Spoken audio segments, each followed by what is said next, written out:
In today's video we will discuss the OR operation OR gate, है ना। OR gate two input OR gate का standard symbol है ये।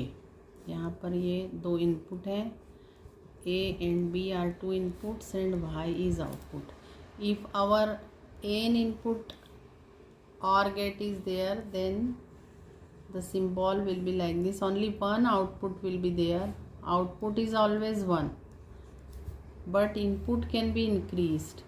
So now here n inputs, so A, B, C, then dash dash dash n inputs. So this is the standard symbol for OR gate. अब logical equation for an OR gate देखेंगे। अगर to input OR gate हो तो y is equal to हो जाता है a plus B, लेकिन अगर n इनपुट OR गेट हो तो आपका y हो जाएगा a plus B plus C plus dash dash dash plus n। यहाँ पर जो प्लस साइन है, ये प्लस साइन कहलाता है logical addition. This plus is called, ये plus, this plus is called logical addition, और you can say plus as logical or, है ना। जैसा आपने देखा था डॉट, डॉट होता है लॉजिकल एंड या लॉजिकल मल्टीप्लिकेशन। डिजिटल इलेक्ट्रॉनिक्स में प्लस सिंबल होता है लॉजिकल और।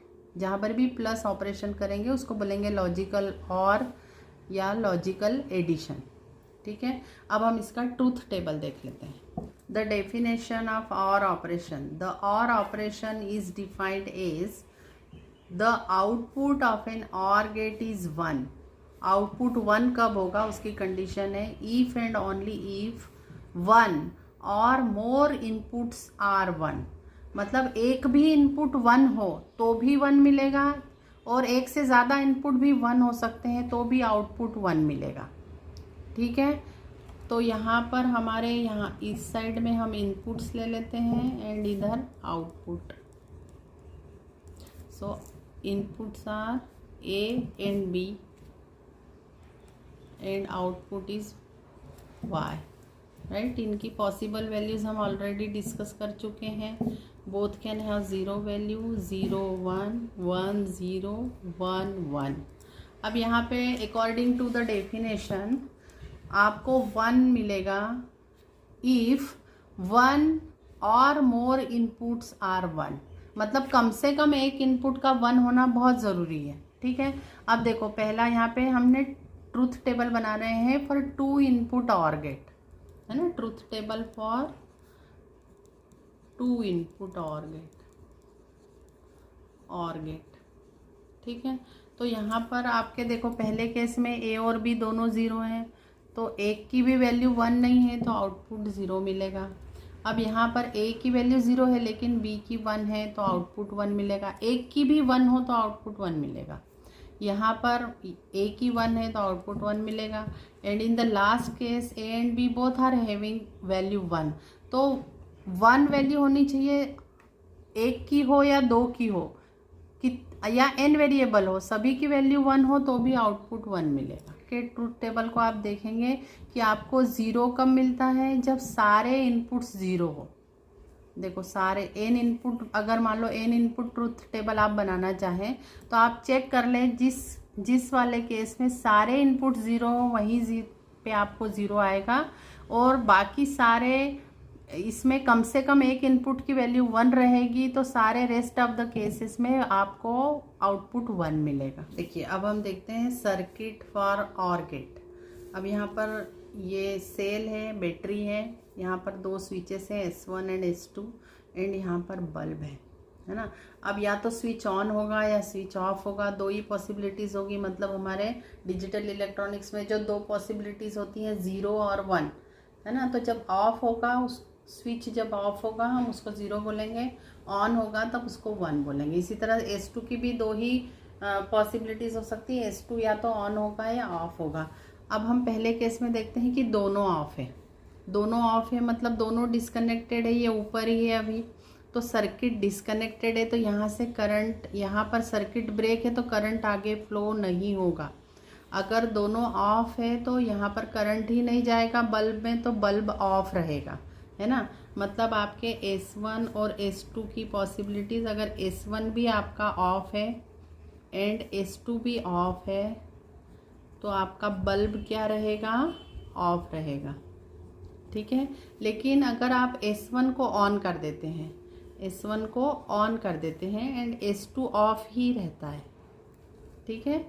S1 ऑन है, S2 ऑफ किया, अब S1 ऑन किया आपने तो करंट कैसे फ्लो होगा, इस तरीके से। S1 ऑन है, ये कनेक्टेड है, तो यहाँ पर ये कनेक्शन हो जाएगी और इस तरीके से करंट फ्लो होगा। और S2 का पाथ आपका ऑफ है तो S2 का पाथ बंद रहने दो, करंट यहाँ ऊपर से चला गया और बल्ब क्या हो गया, ऑन हो गया। बल्ब में करंट फ्लो हो गया, सर्किट कंप्लीट हो गया तो बल्ब ऑन हो गया। ऑन हो गया मतलब आपको 1 मिला। ऑफ मतलब 0 एंड ऑन मतलब 1। देखो एक भी ऑन है तो आपको बल्ब ऑन मिला, जब दोनों ऑफ थे मतलब दोनों की वैल्यू 0 थी तो आपको आउटपुट 0 मिला, है ना। अब थर्ड केस हम देखते हैं। मान लो कि आपका S2 ऑन है मतलब 1 वैल्यू है एंड S1 आपका ऑफ है मतलब इसका वैल्यू 0 है। तो अब S1 ऑफ है, आपका S1 ऑफ है मतलब ये करंट यहाँ ऊपर से नहीं फ्लो होगा, क्योंकि S1 ऑफ है, यहाँ से सर्किट ब्रेक रहेगा तो करंट हमारा फ्लो होगा यहाँ पर। In this case current flow होगा लेकिन नीचे वाला पाथ अडॉप्ट करेगा, क्योंकि S2 ऑन है, कनेक्टेड है, तो यहाँ से करंट फ्लो होगा और बल्ब में करंट जाएगा। तो बल्ब में करंट जाएगा मतलब क्या होगा, बल्ब ऑन होगा, ऊपर से नहीं गया लेकिन ये वाला पाथ अडॉप्ट किया, तो अब क्या होगा, आपका बल्ब तो ऑन होगा ही। जब S1 ऑफ है तो ऊपर से नहीं फ्लो होगा, नीचे से फ्लो हो जाएगा S2 ऑन होने के कारण, तो आपका बल्ब जलेगा, बल्ब ऑन रहेगा। लेकिन अगर S1 भी ऑन हो मतलब 1 वैल्यू हो, S2 भी ऑन हो मतलब 1 वैल्यू, मतलब क्या हुआ, S1 भी आपका यहाँ पर कनेक्टेड है, S2 भी कनेक्टेड है, तो यहाँ से जो करंट जाएगा वो ऊपर वाले पाथ से भी जा सकता है, नीचे वाले पाथ से भी जा सकता है। इसके रेजिस्टेंस के अकॉर्डिंग ये डिसाइड करेगा किधर से जाना है। मतलब दोनों पाथ अलाउड है, तो कहीं से भी करंट तो फ्लो होगा तो ये करंट बल्ब में से भी पास होगा मतलब बल्ब ऑन रहेगा, तो बल्ब भी आपका ऑन रहेगा। देखिए जब यहाँ पर देखिए ये truth table, exactly truth table जो आपने और गेट की अभी की है वही ट्रूथ टेबल है। मतलब कोई भी एक स्विच ऑन हो तो आपको आउटपुट ऑन मतलब 1 मिलता है, मतलब आपका बल्ब ऑन होता है। And rest of the cases मतलब जब दोनों आपके ऑफ हो या सारे ऑफ हो, जैसे मान लो n नंबर ऑफ स्विचेस हैं तो सारे स्विचेस ऑफ होने चाहिए तभी बल्ब ऑफ होगा, अगर इस तरह का कनेक्शन हो पैरेलल वाला, ठीक है। Thank you for watching the video, please like, subscribe and share.